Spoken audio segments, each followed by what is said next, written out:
Hey, I just wanted to make a short video. It's been kind of long enough. Talking about the Moschino Freebase. So this accordion that I have on right now is a freebase instrument, which means that instead of the normal, what I'll call the normal bass arrangement of moving in the circle of fifths, circle of fourths, with bass notes and pre-made chords, a freebase instrument turns the entire left hand into single notes. There are two very common freebase layouts. One is probably the most common, is called Chromatic Freebase.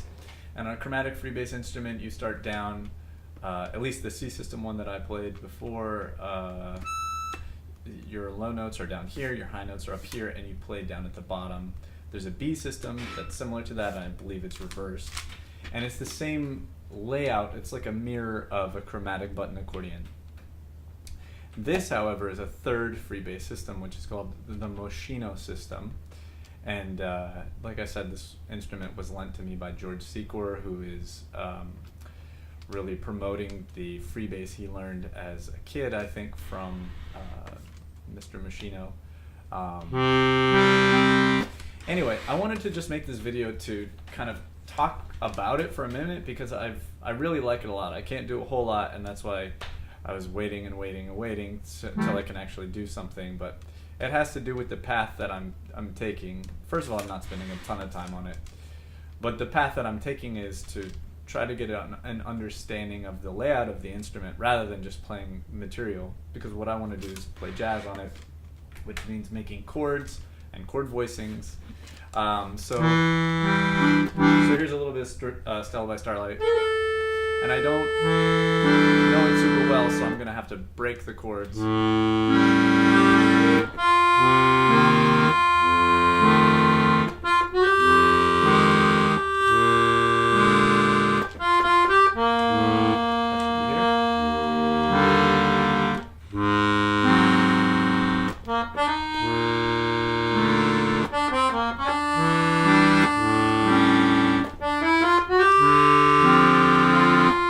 Down.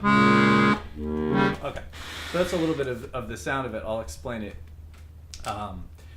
Yeah, I have to play most of those still broken, meaning like the bass first and the bass. I'm getting better to the point where I've learned the 2-5-1 shapes on them. But anyway, you should see up on the screen a layout of the Moschino. So one of the major differences between the Moschino layout and the chromatic the chromatic freebase layout is that there's an alternate fingering for every note that you play, which is really, really helpful. On the freebase, unlike the right side, you really only have these 4 fingers. You can use your thumb, but I haven't seen very many people who do, and it's sort of cumbersome. It's limited, so it's not really used very much, just like on the standard bass. So you're asking yourself to play with a similar capability to the right hand or to the left hand, like on the keyboard, but using only 4 fingers and with the buttons.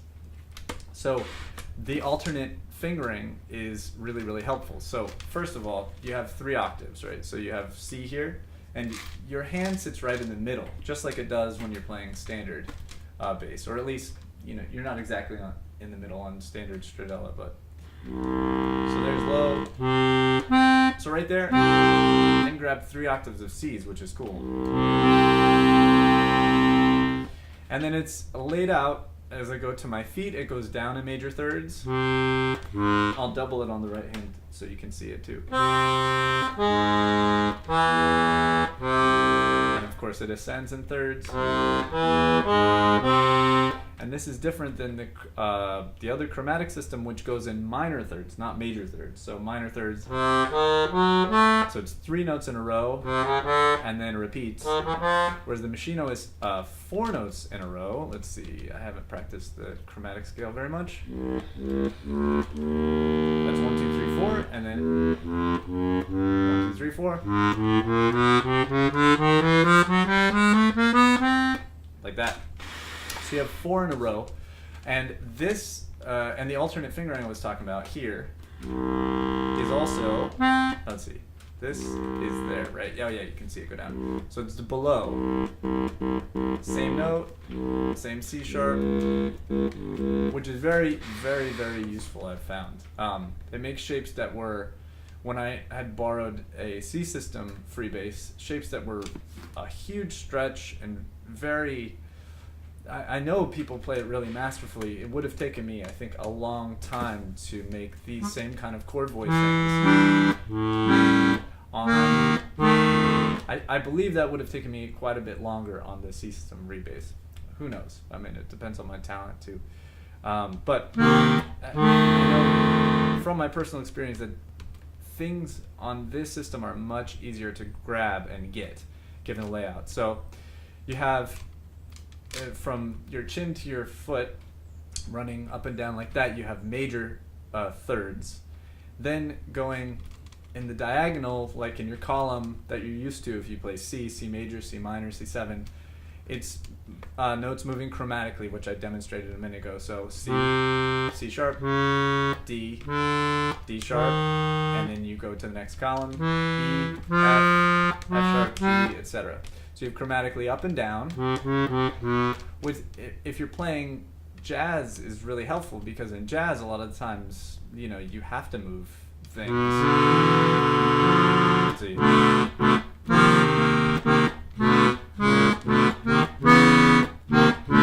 You have to move voicings chromatically a lot, and that's something that's very challenging to do.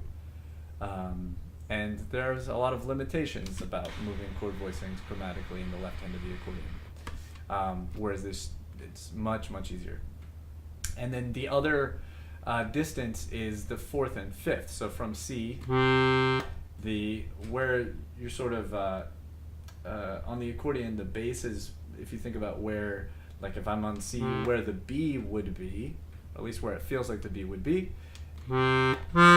is a fourth up. So you have, and in Western harmony, moving a chord a fourth or the opposite, go down, a fourth down, which then becomes the fifth, is very important. 1, 4, 5, and of course it's so important that that's how the stradella basses are laid out in fifths, so that you have everything you need there. So you have the benefits of the stradella in terms of the majors, right? So stradella, you get your major third above your fundamental, so the major third in the counterbass.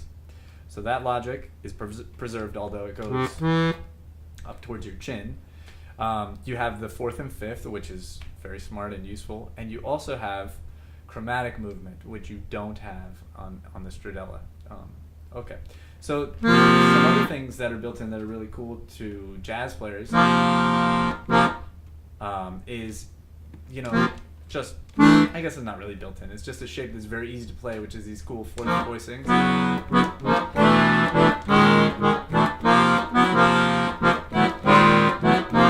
I should have gone up. I ran out. So again, this is still a work in progress, but I wanted to make something to show it. So again, let's see. So for these voicings, I can do that, or it's not so much of a leap that I can play the root here, and the third and seventh, or I can play the root there, and the third and seventh an octave higher, which is something that would be hard to do on the piano. I'm trying to think if it would be possible. You'd have to reach a 10th, minor 10th, and then seventh. Yeah, that would be too far. I can't even do the math, but it's more of a guitar voicing, really, I guess. So you have a big stretch, huge openness. Move up, I go 2-5. Just my pinky moves. This finger stays there. This one moves. I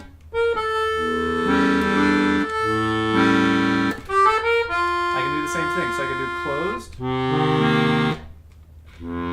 or I can pop it down an octave. Right? And then to move the voices, this one, that's the solution I've found so far. I can go down.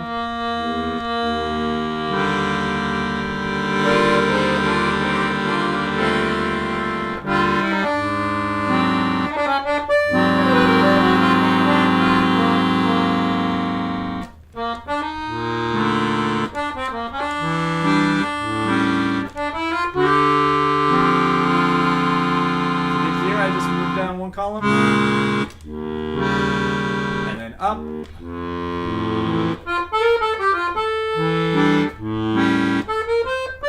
And there, let's see. I'll move to there, the 2-5 there, and then to the 5. On